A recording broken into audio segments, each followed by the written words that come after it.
Hi and welcome to another video series at dreaminghotrods.com. I'm Dave Ailey, and with this video I want to share with you how you can widen your own guards on your hot rod at home. This particular model, the 1936 Ford Roadster, obviously has had his guards widened. You can see the size rubber under the rear. They could be fiberglass, but I want to show you how you can do it in steel. These are standard guards, they're quite slim, so I want to show you how you can widen your own guards. This is some decent rubber I've got under mine. They're 8-inch rims with some good tyres on them. I've actually added about 100mm to the rear of these, and I've actually been able to do it with using old front guards I've purchased from swap meets. Haven't quite finished them, but it's just a easier process, I believe, than having to go and buy decent wheeling machines, which are expensive. You can do these at home. With the next few shots, I'll show you the bad guards I've got. They're all rusty, so I only use the center sections. Purchased them cheaply at a swap meet. Now you can see why I like the option of using something like this. It's got the great curves here, which will match my guard. Very, very flexible, so I think it's a great alternative to help make your rear guards. I won't be using it all, so I'm going to be trimming it down. It's just a matter of drilling my holes around through here, marking them out. As I've got the original old guard that come off the quarter, just very badly damaged, so I might even be able to use that as a template. But this is just great. Saves the use of any big machinery, wheeling machines, etc., which not everyone's got in their own garage.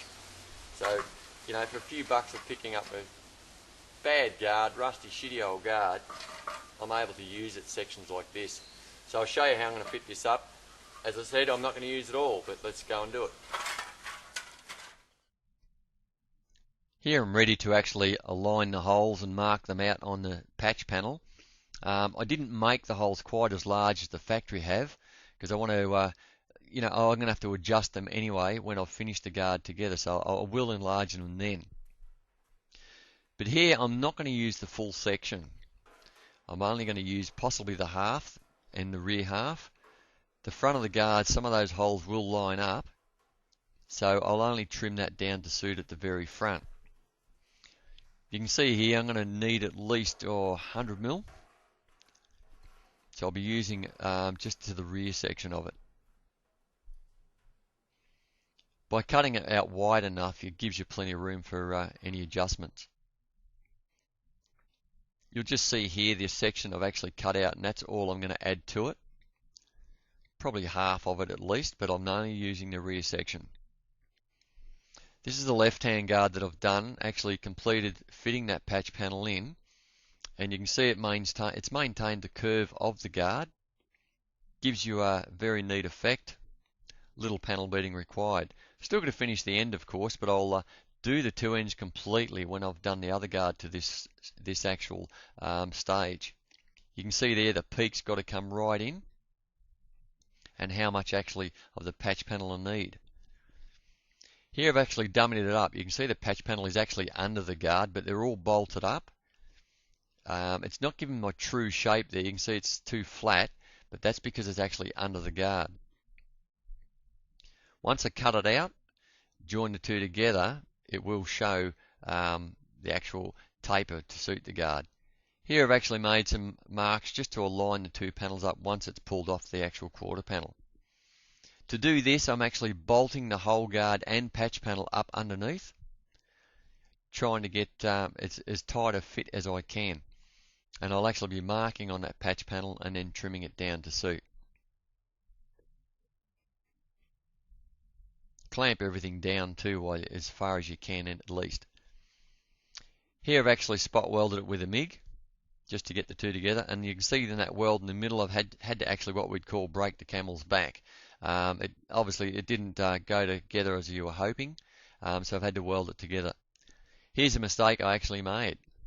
I thought I'd trim it to suit when it was off the guard. What a mistake. Now I need it back in there. Old saying, measure twice, cut once. You can see this now, it's actually fitted up, so I've trimmed it, tack welded it in place. You can see how it takes the shape of the guard now, so it's a lot better. All I need to do is finish welding this down, and there's a little tip. when I'm going to weld, use a shifter clamped in your vice grip. Holds your welder neatly. Easy to do. But in the welding process, I want to show you this one. This is me actually what we call hammer welding. With this process, we get the units, what we're going to actually weld, glowing red and weld them, of course. Now you'll notice I'm using the torch, waving it side to side. Try not to actually pour the heat right on the actual cut line itself. I'm trying to melt the metal both sides and pull them into the middle. I use the wire only to touch up where I think it's going to be thin. You can see the two centers are actually pointing to a peak in the middle. It's caved in a little. When I actually do some hammer welding, you'll see I actually lift it up or knock it up with the dolly from underneath. Just watch how I move that wand side to side of the line. It just saves and avoids blowing any holes through it. It can't always be avoided, but that's when you feed more wire in to fill up any holes you may have blown. Watch how I lift the panel up, the guard up from the dolly underneath. See that moving it up?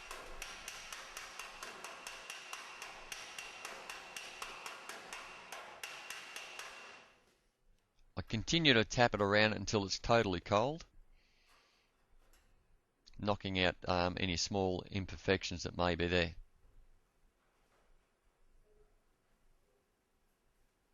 Again, you see moving the wad side to side.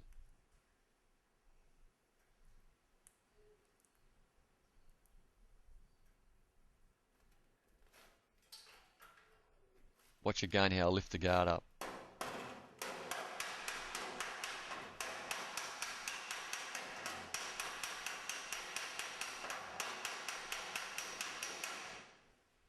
Did you notice then I was lifted it up several times as I'm hammering, trying to stop that crater from sinking back in, because it naturally wants to pull in. So I'm actually, once it's hot, I'm tapping it back up.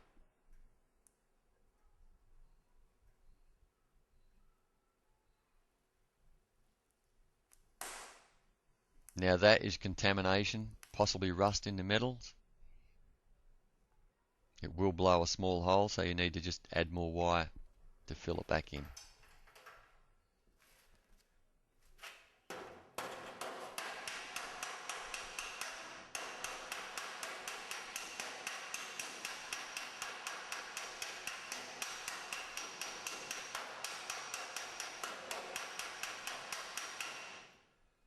The technique of knocking it up actually helps maintain strength in the panel.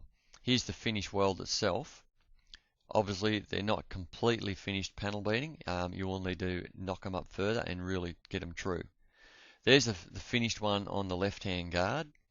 I'll be possibly metal finishing those. Down the bottom I've got to do more tweaking to those, and I'll do the two together. Now during this process of welding, what I've actually been doing is putting pressure underneath the panel to lift it up, because when I'm doing actually welding, it wants to sometimes sink in because there's already a concave there. So I'm actually using the dolly and pushing it up. Another method I'm doing is actually putting the curve section on this and hitting from underneath and going up that way. So you've got to watch the flow of your panel, the curves, and follow it as it takes down the heat. So beat it either way. I'm now going to pull this guard off and finish welding up in here underneath the body line itself, and I'll finish this down here off the actual car. But now that's all fully welded in, it's going to hold its shape.